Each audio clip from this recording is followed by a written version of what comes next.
আমরা খুবই উদ্বেগ জানাচ্ছি যে নির্বাচনের জন্য যেই লেভেল প্লেইং ফিল্ড থাকার কথা সেই ধরনের লেভেল প্লেইং ফিল্ড কিন্তু আমরা দেখতে পাচ্ছি না।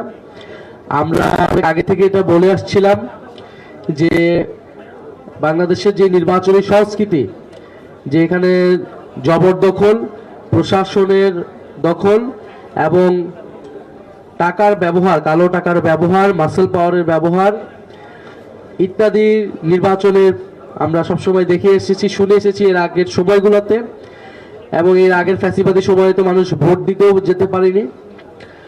ফলে এবারের নির্বাচন একটি গণতান্ত্রিক এবং স্বচ্ছ প্রক্রিয়া অনুষ্ঠিত হবে এবং অনেক তরুণ এবং স্বপ্নবাজ দেশপ্রেমী মানুষের সংসদে আসবে, এটা আমাদের প্রত্যাশা। তো সেটার জন্য যেই নিরপেক্ষ সুষ্ঠু নির্বাচনের জন্য নির্বাচন কমিশনের এবং সরকার এবং প্রশাসনকে যে শক্ত অবস্থানে থাকা প্রয়োজন, সেটা আমাদের কাছে মনে হচ্ছে না। আমরা দেখতে পাচ্ছি যে বিভিন্ন দলের নেতাকর্মীরা তারা প্রকাশ্যে বলে বেড়াচ্ছে যে প্রশাসনকে কিভাবে দখল করতে হবে, প্রশাসনকে কিভাবে হাতে রাখতে হবে।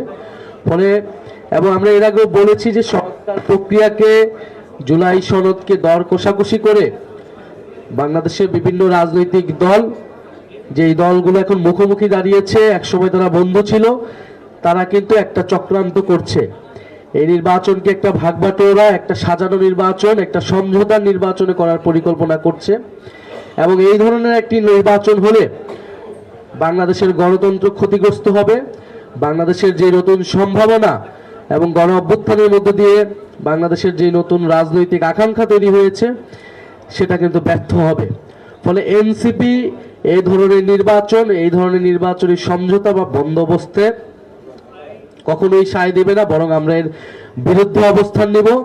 সরকারের প্রতি আমাদের আহ্বান থাকবে এবং ফ্যাসিবাদ বিরোধী রাজনৈতিক দলগুলোর প্রতি আহ্বান থাকবে যে আমরা যে কারণে আপনারা লড়াই করেছেন, আমরা সাধারণ ছাত্র হিসেবে রাজপথে নেমে এসেছিলাম যে বাংলাদেশে গণতন্ত্র প্রতিষ্ঠা হবে, বাংলাদেশের প্রতিষ্ঠানগুলো শক্তিশালী হবে, নির্বাচন ব্যবস্থা পুনর্গঠিত হবে এবং সর্বোপরি বৈষম্য দূর হবে। সেই প্রতিশ্রুতিতে যাতে আমরা সকলেই অঙ্গীকারবদ্ধ থাকি এবং বাংলাদেশের প্রশাসন যাতে নিরপেক্ষভাবে কাজ করতে পারে, দায়িত্ব পালন করতে পারে, সেজন্য আমাদের সবাইকে কিন্তু সহযোগিতা করতে হবে।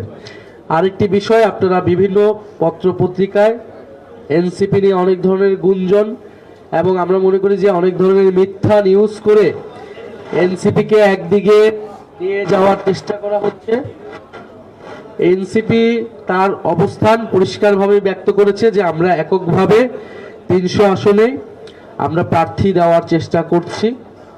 আমরা আমাদের নিজেদের রাজনীতি নিয়ে জনগণের কাছে যেতে চাই। তবে আমাদের নির্বাচনী ইস্তিহার, আমাদের যে সকল দাবি রয়েছে, সেই দাবি এবং আমাদের নীতি আদর্শের সাথে যদি কোনো দল বা কোনো শক্তি ঐক্যমত্য পোষণ করে, তাহলে তাদের সাথে আমাদের আলোচনা থাকতে পারে এবং সেক্ষেত্রে আমরা ওপেন রয়েছি। ফলে আমরা বলেছি যে আমাদের যে কোনো ধরনের যদি রাজনৈতিক সমঝোতা হয়, সেটা একটা নীতিগত এবং আদর্শিক জায়গা থেকে হতে হবে। কোনো ধরনের ক্ষমতার জন্য, আসনের জন্য আমরা কারোর সাথে কোনো ধরনের সমঝোতা করব না। আমরা যদি একটি আসনও না পাই, জাতীয় নাগরিক পার্টি তার যেই আদর্শ, তার যে নীতি, তার যে লক্ষ্যে, সেই লক্ষ্যে অটুট থাকবে। আপনাদের কাছে এবং দেশবাসীর কাছে আমাদের এই অঙ্গীকার আমরা আবারও পুনর্ব্যক্ত করছি। ফলে এবং আমাদের এনসিপির যে কোনো প্রক্রিয়া আমরা খুবই স্বচ্ছভাবে নেওয়ার চেষ্টা করি, জনগণের কাছে সবসময় সেটা আমরা আমাদের বক্তব্য হাজির রাখি। আমাদের পুরো নির্বাচনী প্রক্রিয়া খুবই স্বচ্ছতার সাথে কিন্তু এগিয়ে চলছে। ফলে আমরা যদি কারোর সাথে কোনো ধরনের জোট বা কোনো ধরনের আলোচনা, সেটা কিন্তু আপনাদের সাথে আমরা খুবই খোলামেলাভাবে সেটার জন্য কথা বলতে প্রস্তুত। আমরা বলবো, দেশবাসীর কাছে আমরা বলবো, এখানে কোনো গোপন কিছু নাই।